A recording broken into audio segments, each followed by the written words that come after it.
చారిత్రక రామప్ప ఆలయానికి open cast ముప్పు అని చెప్పి ఒక అంశాన్ని మరి సోషల్ మీడియాలో చూస్తూ ఉన్నాము. మరి కాంగ్రెస్ ప్రభుత్వము వచ్చిన తర్వాత తెలంగాణలో చారిత్రాత్మకమైనటువంటి మరి ప్రదేశాలు కావచ్చు, వాటన్నిటిని కూడా ఆనవాళ్ళు మూసేసే విధంగా చేస్తూ ఉందా, అసలు ఏంటి అనే ఈ అంశాన్ని మాట్లాడదాం. మనతో పాటు బీఆర్ఎస్ నేత రాకేష్ రెడ్డి గారు ఉన్నారు. చెప్పండి అన్న, ఎట్లా చూస్తారు రామప్పకి సంబంధించి సోషల్ మీడియాలో వైరల్ అవుతుంది, దీన్ని ఎట్లా చూడవచ్చు?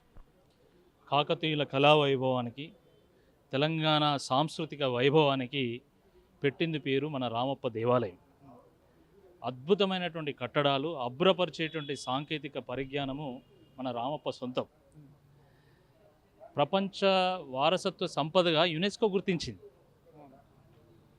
ఇది ప్రపంచ వారసత్వ సంపద కాబట్టి, ఇది కాకతీయుల నాటి కళాఖండం కాబట్టి, దీన్ని పరిరక్షించాలి కాబట్టి 5 కిలోమీటర్ల లోపు ఎటువంటి తవ్వకాలు ఉండొద్దని సుప్రీంకోర్టు కూడా రూలింగ్ ఇచ్చింది.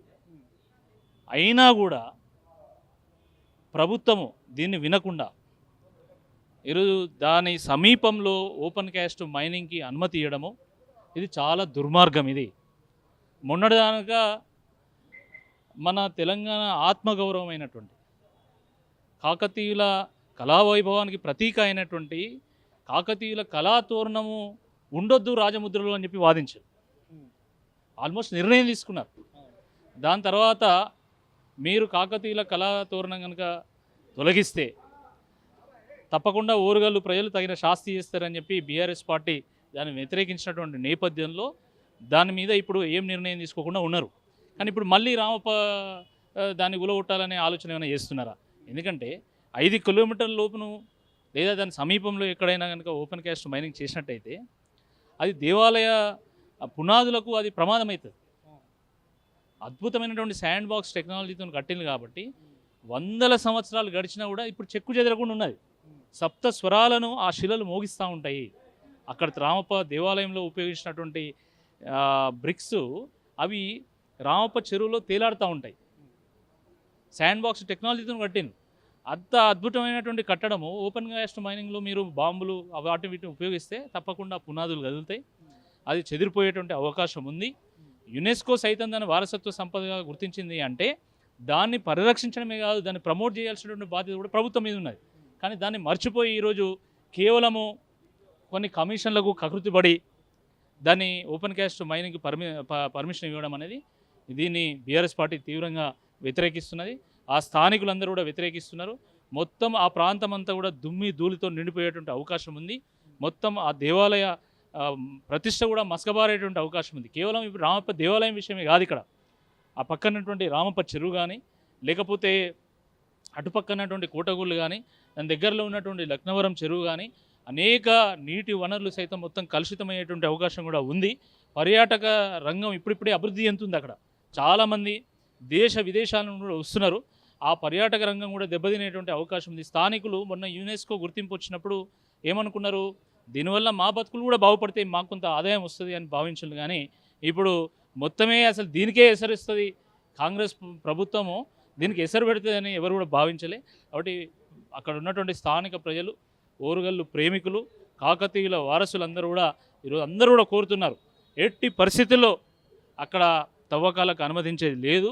ఎట్టి పరిస్థితుల్లో ఆ నిర్ణయాన్ని మరి వెనక్కి తీసుకోవాల్సిందే చెప్పి ఈ సందర్భంగా మేము డిమాండ్ చేస్తాం. దీన్ని ఎట్లా చూడొచ్చు? తవ్వకాల వెనక ఎవరో ఒక ముఖ్యమంత్రి కావాల్సుకుని చేస్తూ ఉన్నాడా? మరి ఇదంతా కూడా ఎట్లా చూడొచ్చు? గతంలో కూడా 2014 తెలంగాణ రాకముందు కూడా అక్కడ ఓపెన్ క్యాస్ట్ మైనింగ్ చేయాలని చెప్పి అప్పుడు కాంగ్రెస్ ప్రభుత్వం నిర్ణయం తీసుకున్నది. అప్పుడు తెలంగాణ వాదులు అదేవిధంగా అక్కడ స్థానికులందరూ కూడా దీన్ని వ్యతిరేకించడం మూలాన అప్పుడు దాన్ని హోల్డ్లో పెట్టింది ఆ నిర్ణయాన్ని. కానీ దాని తర్వాత తెలంగాణ వచ్చిన తర్వాత, బీఆర్ఎస్ ప్రభుత్వం వచ్చిన తర్వాత అది మన చారిత్రాత్మక దేవాలయం కాబట్టి, మన వారసత్వ సంపద కాబట్టి అక్కడ ఎట్టి పరిస్థితుల్లో ఓపెన్ క్యాస్ట్కు అనుమతించేది లేదని చెప్పి ఆ రోజు బీఆర్ఎస్ పార్టీ ప్రభుత్వము నిర్ణయం తీసుకున్నది.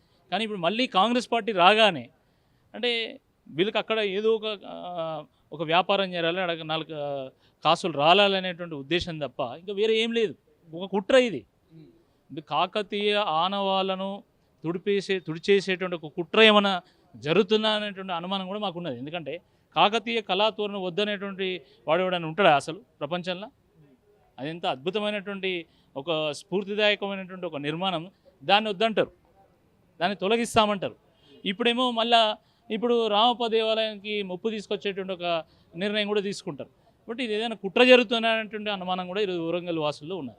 ముంపు ఉందంటారా ఈ మైనింగ్ కాస్ట్ తవ్వకాల్లో? 100%. ఎందుకంటే ఒకటి దాని దగ్గరలో ఎక్కడ మైనింగ్ జరిగినా కూడా కాలుష్యం, దానివల్ల మొత్తం టెంపుల్కి ప్రమాదము, అక్కడ పర్యాటకులు ఎవరు రారు, మొత్తం దుమ్ము ధూళితో నిండిపోతుంది.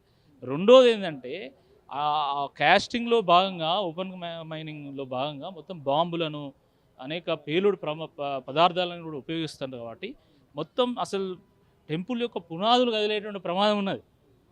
అంటే సమాజం ఊరుకుంటుందన్న? ఎట్టి పరిస్థితుల్లో ఊరుకోదు. అదే కదా మేము చెప్తున్నది, ఎట్టి పరిస్థితుల్లో ఊరుకోదు. అక్కడ ఉన్నటువంటి స్థానికులు, గిరిజనులు, అక్కడ ఉన్నటువంటి గూడాల్లో తండాల్లో ఉన్నటువంటి ఆ భూమిపుత్రులు సైతం దీన్ని వ్యతిరేకిస్తున్నారు. ఈ విషయాన్ని వాళ్ళందరూ గమనించాలా. ఈ సందర్భంగా 11 మంది శాసనసభ్యులను గెలిపించినటువంటి వరంగల్ జిల్లా, ఆ జిల్లాలో ఉన్నటువంటి ఒక వరంగల్ వాసిగా నేను అడుగుతున్నా, మీ 11 మంది ఎమ్మెల్యేలు దీన్ని సమర్థిస్తున్నారా? ఆ రోజు కాకతీయ కళాతోరణం తీసేస్తామన్నప్పుడు కూడా నేను అడిగాను, బీఆర్ఎస్ పార్టీ ప్రశ్నించింది, మీరు వరంగల్ వాసులుగా కాకతీయ కళాతోరణం తొలగించడాన్ని మీరు సమర్థిస్తారా, వ్యతిరేకిస్తారా? మా ఒక్కగానొక్క శాసనసభ్యుడు పల్లా రాజేశ్వరరెడ్డి గారు దీన్ని వ్యతిరేకిస్తున్నారు. మీరు సమర్థిస్తారా, వ్యతిరేకిస్తారా? మీరు స్పష్టం చేయండి.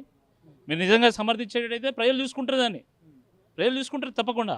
ఎమ్మెల్యేలకు ముఖ్యమంత్రికి ఎదురు చెప్పే అది ధైర్యం ఉంటుంది అంటే అంత ధైర్యం లేదు. అది అసలు వీళ్ళు డైరెక్ట్ పోయి ప్రశ్నించాలి కదా, మా కాకతీయ కళాతోరణాన్ని తొలగించే శక్తి నీకు ఎక్కడ చేస్తావు, నువ్వేవాడు అని అడగాలి కదా.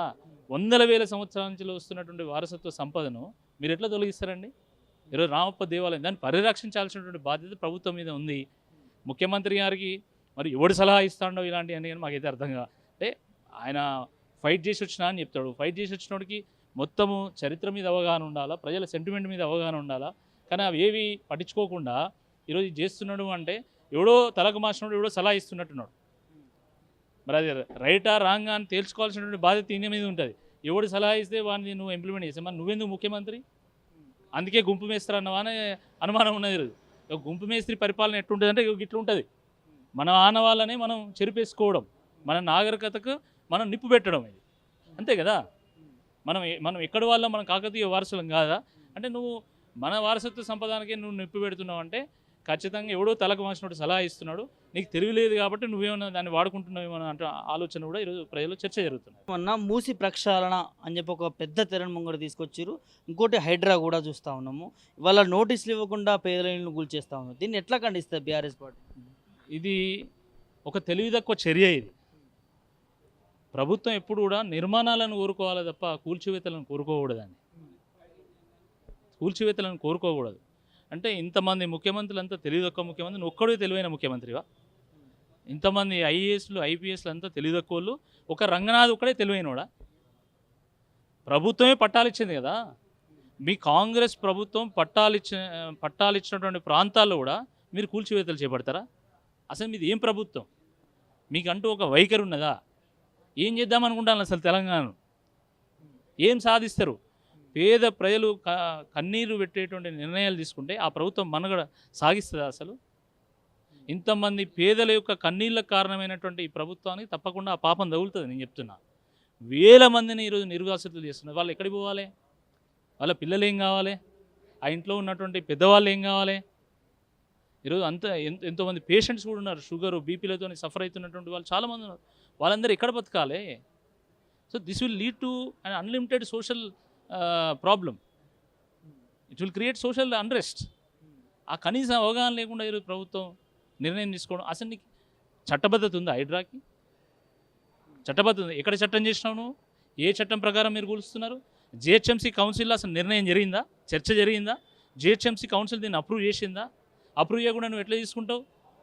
నువ్వు ముఖ్యమంత్రి అయితే కావచ్చు, నువ్వు ముఖ్యమంత్రి అయితే మాత్రం నువ్వు అపరిమితమైనటువంటి అధికారం నీకు ఎవడు ఇయ్యలే.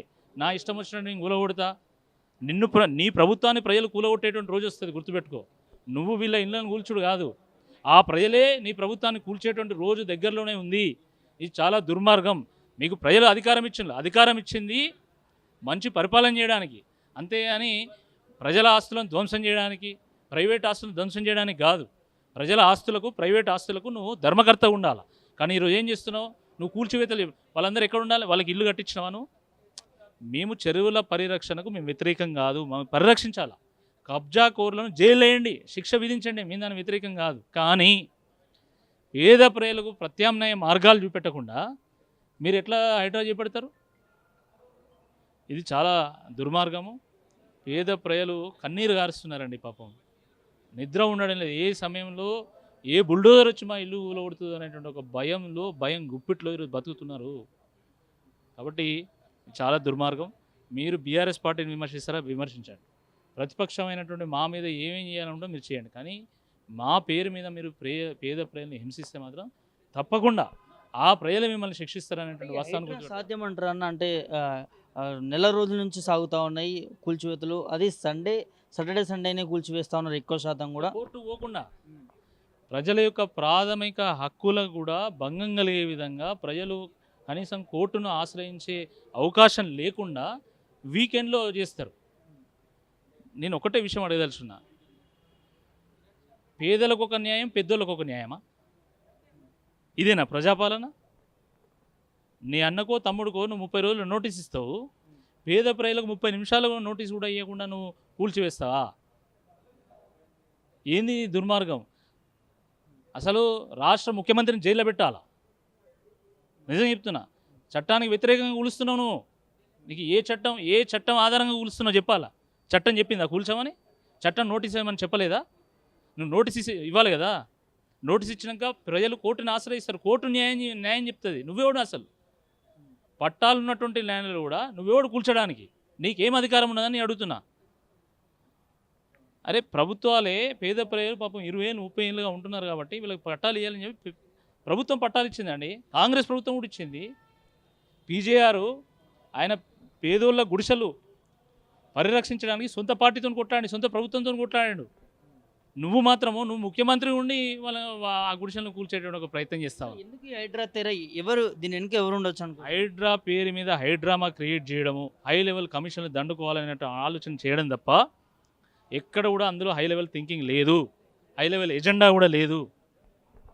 అటెన్షన్ డైవర్షన్ కమిషన్, ఇది కాంగ్రెస్ పార్టీ మూల సూత్రం, ముఖ్యంగా రేవంత్ రెడ్డి గారిది.